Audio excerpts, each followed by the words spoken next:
Hello and welcome to Tracker for Beginners on Let's Code Physics. If you're watching this video, my assumption is that you need to be using Tracker in your intro physics class, or really any physics class, and you're not quite sure where to get started, or you just want a nice, simple introduction of how to use it in your class.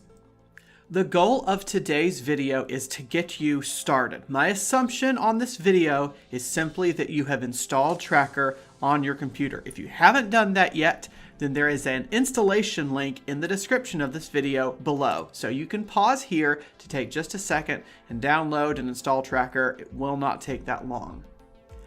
Your next step, and follow me here, is to open Tracker. Once you open Tracker, it will look something like this. There is a little notice over here on my screen that there is a new version available. So if you're in my class fall of 2019, you should also see this notice because we installed Tracker on our JU devices just before version 5.1 was released. I've looked over the changelog. It does look like there's some interesting stuff here, but it doesn't seem to fundamentally change the way you use Tracker.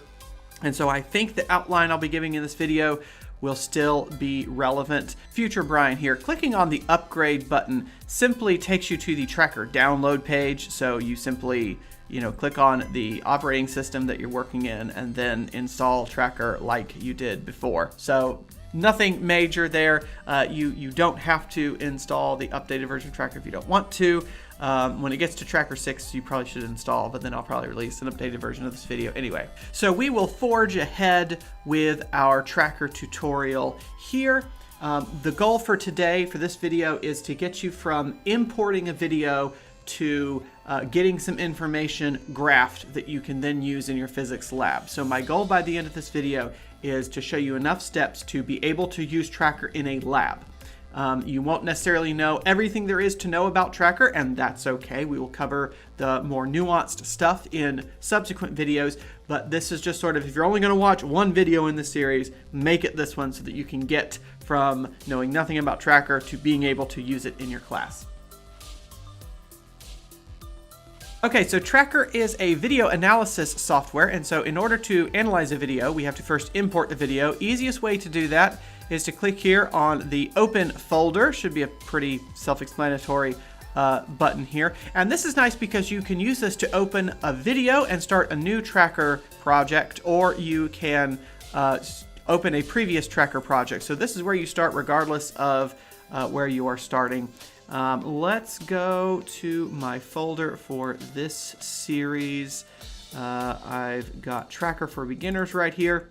So my other assumption is that you have gotten your video from your cell phone or other recording device onto your computer. I will not walk you through how to do that because there's probably about several dozen combinations of how you could do that depending on your device and your preferred method. The way I've done it is to record the video on my cell phone and then uploaded it to Google Photos and then gone to photos.google.com and downloaded it. To me, that's the simplest way. If you prefer Dropbox or emailing it to yourself or whatever it is that iPhone users do, you can do it that way too. But either way, you need to get your video into a place on your computer that you can find.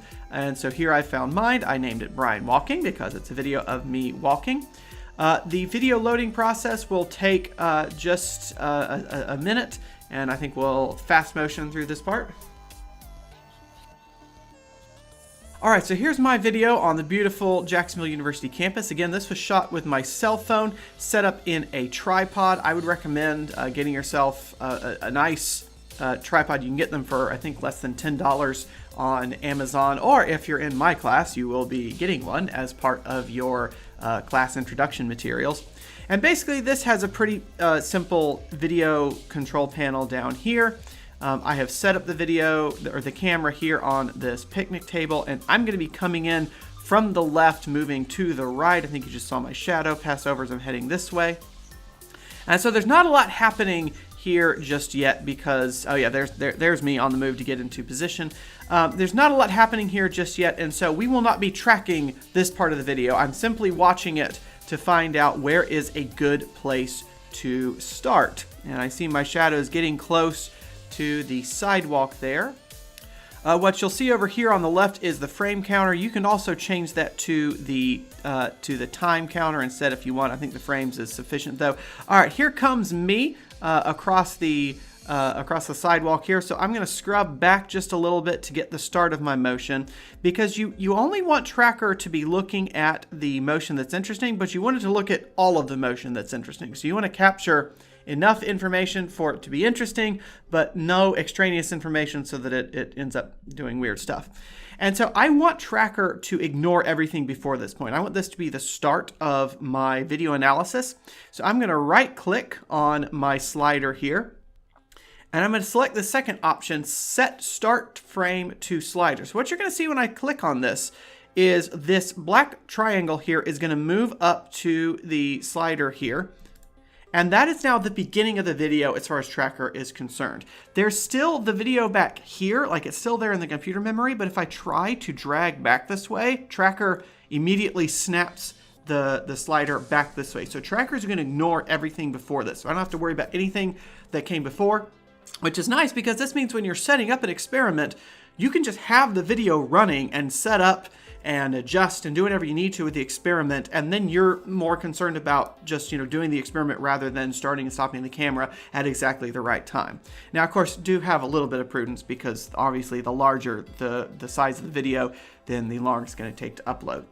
We'll do the same thing with the end point, with the end slider as well. So now we're going to run this forward and watch me moving across. And you notice I've got a little salmon colored piece of construction paper taped to my sleeve here. We'll get to why that is in just a minute. So here I am. I'm going to walk to about here and then turn. I don't want to capture my turning because I just want to get myself moving in a straight line.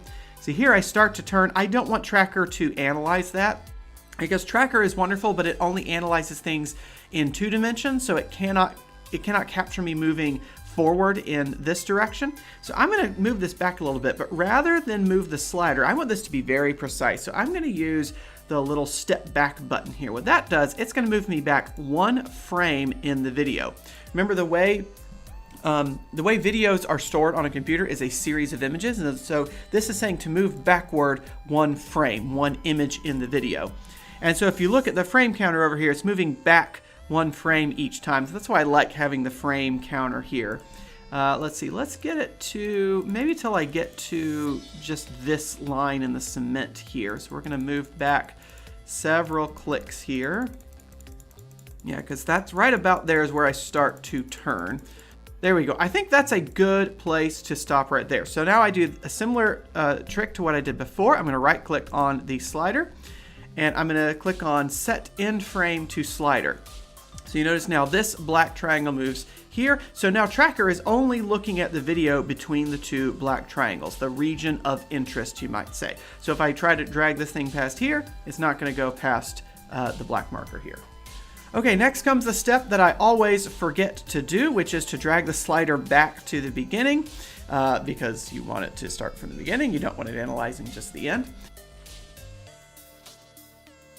The next thing we need to do in order to begin our analysis is to create a set of axes. So you know your X and Y axes from your mathematics class, and hopefully also from your physics class. So you click here on this show or hide the coordinate axes. So you click on this to turn them on. If these axes end up being in the way, you can turn them off. It's really not a problem. And the beautiful thing about this is that you can move these around. So let's suppose, for example, I want to start at where I'm going to be moving, or where I'm starting my motion. So I can put this anywhere on me. I'm going to put it on the little piece of construction paper, because that's the thing that I'm going to ask Tracker to follow. Now, it's a little hard to necessarily peg down that value. So if I use my scroll wheel here, so I'm scrolling my scroll wheel here, I can zoom in on the image here, and I'm going to put this a little bit higher just so it's in the middle of that marker paper there. All right, so now I can scroll outward. So that's one thing I can do with these axes. I can move them. I can also grab onto the little tick mark here, click and hold, and now I can rotate my axes. So let's suppose, for example, that my camera was tilted, which it probably is. I'm not an expert videographer. It's okay to have your camera tilted, because you can just adjust this to match the angle that your camera is tilted by. And so what I'm going to do, I'm going to move this off of here for right now. I want this to be this x-axis here. So my x-axis goes horizontal, my y-axis goes vertical. I want my x-axis to point along the sidewalk, along the path that I'm moving. So I'm going to get this thing to come along here. You notice I've also got a meter stick on the sidewalk here. So I'm going to rotate this until it's parallel to that meter stick. And so now the x direction is going to be the direction that I'm definitely moving in, and the y direction is going to be the direction I'm not moving in, so I can ignore the y direction. Okay, now I have to put this back onto the paper here. So I guess the rule is orient it first and then move it, or do whichever way makes sense to you. And the reason I need to set up my axes is because when I track myself, I'm going to have an x coordinate and a y coordinate, and I want the x coordinate to be the direction that I'm moving in. So you always want to pick axes that make sense in some direction for you. Okay, now that I have my axes, I now need to give Tracker an idea of the distance involved. Tracker doesn't automatically know how tall I am, how long this sidewalk is, because that can change, depending on how close or far away I am from the camera. So what we're going to do next is create a length scale. And so one way you can do this is to click on the Create button here. And you see there's several options here. We're going to eventually go through most of these over the course of this series. So what we're going to do, we're going to go down all the way down here to calibration tools. So calibration means I am telling the computer what distances are involved in this video. And so I'm going to go over here. I'm going to click on calibration tools, and then I'm going to click on calibration stick. And so now what I've done, I've activated a little marker on the screen. The way I activate it is to hold down the Shift button and then click where I want to mark. Now these instructions will be different on an Apple device, so you just follow whatever the instructions are for an Apple device. All right, and let's scroll in here to see my meter stick. So you can hear I've got my meter stick. It's nice and segmented. Now I did make a little bit of a mistake when I put this down. I cannot exactly see where the meter stick ends because these little red and white bars are marked in units of tenths of a meter. So I've got 1/10, 2/10, 3/10, 4/10, 5/10, 6/10, 7/10, 8/10, 9/10. There's another tenth, but I can't quite see it against the sidewalk. So that was a mistake on my part. I should have put down like a colored tarp or something, like a blue tarp or something so that I could see this. But I don't have to worry about that because what I can do is I can do Shift click to mark the beginning of my calibration stick. And then I'll do Shift click on the other side here. I know it's got some random number put in there. I'm not sure where this number comes in from. That is clearly not 107.8 meters. I know that this is 0.9 meters, and Tracker is nice enough to open up a little text box here where I can type in 0.9 meters. And so again, I don't know where my other end of the meter stick is. I think it's probably over here, but it's kind of hard to see. I know for a fact that from here to here is 0.9. So rather than measure out 1 meter, I can just measure out 0.9 meters. You can also use this in a pinch if you don't have a meter stick with you, but you know how tall a person is in the video, then you can set up a calibration stick vertically and measure their height. So once I've done that, once I've set up my calibration stick and entered in the length value, I can hit my Enter key. And so here I've got my calibrated length of 0.9 meters. And so now when I zoom out, the Tracker knows that this distance is 0.9 meters. And so whenever I move that distance, it knows I've moved 0.9 meters. Whenever I move half that distance, it knows I've moved 0.45 meters. And so it just calibrates everything on the screen in terms of that one measurement that I set up. So far we've done two things you always want to do in every video that you analyze. You always want to set up axes. You always want to set up a length scale. And the next thing we need to do is tell Tracker which object we want it to track. So what I'm going to do, I'm going to zoom back in on my paper marker here.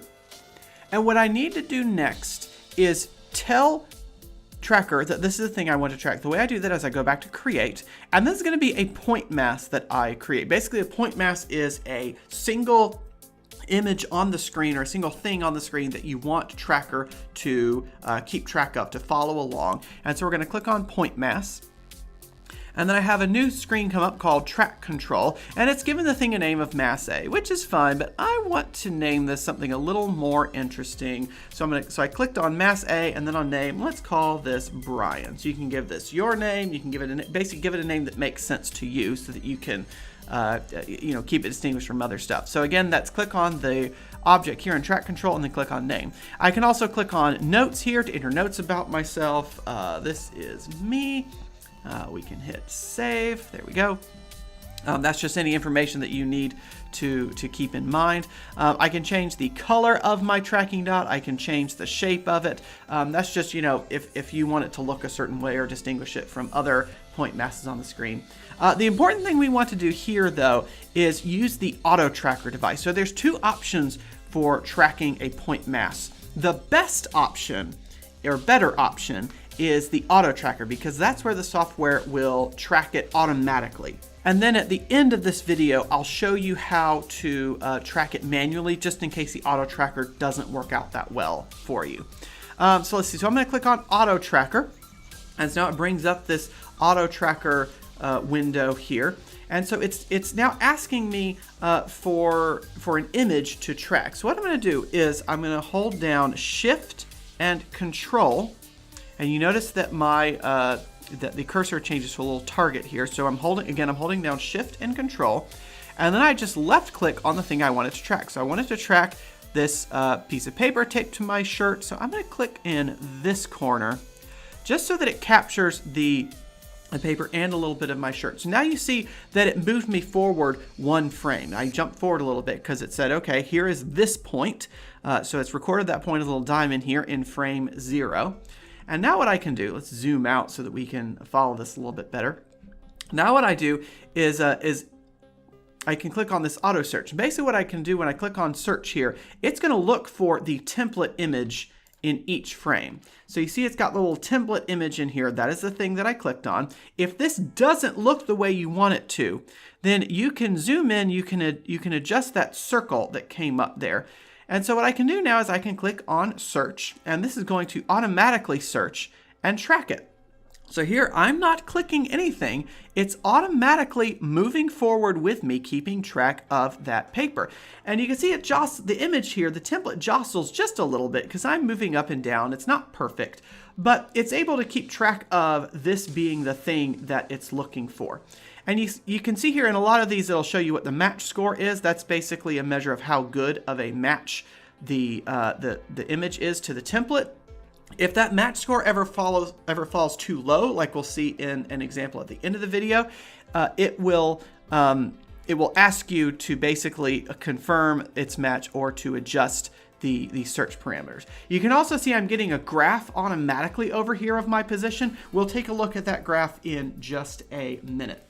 So the important thing here is that it has now gone through every frame in that selection of the video and followed that little marking. And you can also get an idea of why it was important for me to put this little piece of paper on my shirt. If I just grabbed a section of my shirt, it could grab anywhere in this gray blob that is my shirt. If I grabbed my face, then as soon as I turn my face left or right at the sound of the squirrel jumping up the tree, or as soon as the lighting changes on my face, it's not going to recognize it. I recommend using little markers like this in your experiment so that Tracker can follow along with you very easily. Okay, so we've got our data points. Again, you can even replay this just to make sure that it followed you appropriately. You notice that when I click play here, the data points follow me along. So it's showing the latest 10 or 20 or however many data points that it's collected in my trail, basically. And I'm doing a pretty good job of moving horizontally. I'm only moving up and down a little bit. And again, that's all thanks to this auto tracker. Now let's take a look at the graph that we're interested in, because ultimately this is the thing you're trying to get out of your tracker activity, is the graph. All that stuff we did before is wonderful, but that's just set up to the actual analysis that goes on in the graph over here. And you can see as I'm animating it, it's following my data points along here. So if you want to see what's happening at a particular point in the video, you can move the scrub bar down here, and you can see that the current data point, my current location, is highlighted. As I move left and right, that gray highlight moves in the graph. There's also a handy table down here. If I want to get a very precise measurement of X and Y at a particular time, I can look at that down here on the table. So now that we've got the graph here, we're actually ready to do some physical analysis. On this graph, you can click on the X here and measure or display lots of different stuff. This is what we will take a look at in the next video. We'll take a look at how to understand this graph, how to work with it. But the important thing is, here we've gone from uploading a video to automatically tracking a person or an object in the video, and then we've got a graph out nice and easily thanks to the software. And so one last step I'll walk you through, make sure you save this file. It's going to save it as a TRK for tracker file. It will automatically take the same name as the video that you imported, so you just want to make sure that you save that. I don't believe this has an auto save function. I know a lot of students today are accustomed to their documents automatically saving, so just make sure you hit Control S pretty regularly throughout your work in Tracker. So we will pick up next time with how to read these graphs, what information you can get out of them, and then you will be able to start doing some physics analysis. So I also said I would show you how to manually track an object. So here is a video that recently popped up on social media, recently as far as this recording goes. This baseball player here is about to throw his helmet in frustration against the wall. It's not going to go terribly well for him, as you can imagine, which is why it's on social media, of course. And so I just did a screen grab of this, and boom, there goes the helmet. So what I want to do is I want to be able to track that helmet to get an idea of how fast it was moving. So again, you go through the same process of opening the video. We need to pick a point to start at. Let's see, I can just see the helmet there. So let's set the starting point here. We'll go to set start frame here. Let's go to just when it makes the collision, forward. Think about there is the last point at which I can see the helmet. So we'll set the end frame to here. So not as long as me walking, obviously it's a lot faster. And so what I'm going to do, I'm going to go through the same process, create a point mass. Let's name this one helmet. There we go. And what we're going to do, is let's try the auto tracking. So we'll bring up auto tracker. And we'll do a shift control click on the helmet. And so we'll say, okay, here is the helmet to look for. It's a little black blob with a white splotch on it. Let's see if we can make that a little bit bigger. So if I zoom in, I can expand this circle a little bit. There we go. That'll make that hopefully a little bit more recognizable. Now let's move the circle down just a little bit. Okay, hopefully that'll make it somewhat recognizable, but I already tried this, so I don't have a whole lot of hope in it. So let's click on search. And you can see that even in the first frame, it gives me a poor match score. It says a possible match was found in the search area. So then I would say, okay, let's accept that. Okay, it's still not a great match, so let's click accept that. It says, okay, I still don't like this match. So you're having to click accept each time. And eventually it's going to lose the helmet entirely. So you see here, it followed the helmet, and then suddenly the marker jumped, or excuse me, yeah, it followed the helmet to about here, and then suddenly the marker jumped down into this corner because basically the helmet rotated. It no longer has that nice little sheen we were looking for, and it says, okay, I need a black splotch with a sheen. Oh, I'll use this spot down here. So it thinks the helmet jumped from here to here. And so we don't want to accept that one, right? We don't want to have that one. And so it's at this point I could move the search frame and say, okay, search in here, and click on search this, and it's still not finding it because this image is just too different from before, again, because the helmet rotated. But not all is lost at this point. What I can look for, what I can do is I can click on delete. Let's actually go back a few frames first. Let's go back to where we were last able to really track the helmet. I think probably about here is the last place we were actually able to see it. So let's click on delete, and then we'll say later points. So this is going to take all the messed up points, because you can even see on the graph it gets messed up here. Let's click on delete later points. And so now we've only got the points that we were able to find all right. And so now what I'm going to do, I'm going to move forward 1. And now I'm going to zoom in. I'm going to try to find that helmet. I think it's somewhere in this blob here. What I'm going to do is I'm not in the auto tracker anymore. I'm just going to hit shift click, And now it's assigned point 13 to that. It's added a data point here, it's added a data point here, and it moved me forward 1 frame. So now I do shift click again, moves me forward another frame, shift click. And so if you're in a situation where auto tracker is not working, you just hold down shift and press click. That's the difference between shift click and control click. And you just keep following the object this way. Just do shift click, shift click, shift click, shift click, shift click, shift click, shift click, shift click. And you're having to use your best judgment here as you shift click your way forward. Obviously, this takes longer and is not necessarily as precise as auto tracker when auto tracker is working, but sometimes auto tracker doesn't work, and this is what you have to do is shift click. But it's okay because you still get the information that you need. It just takes a little bit longer. And honestly, this is sometimes better if it's, if it goes behind an object like this or goes behind a person. And so this is the way you manually move it. And again, once you're done, looking at the data points works the same way, where you just click play and it'll follow along here with a trail. It'll follow along here with the data points. And so it ends up working out the same. It just takes a little bit longer. All right, so thank you so much for watching. Best of luck with Tracker. I will see you next time. Bye-bye.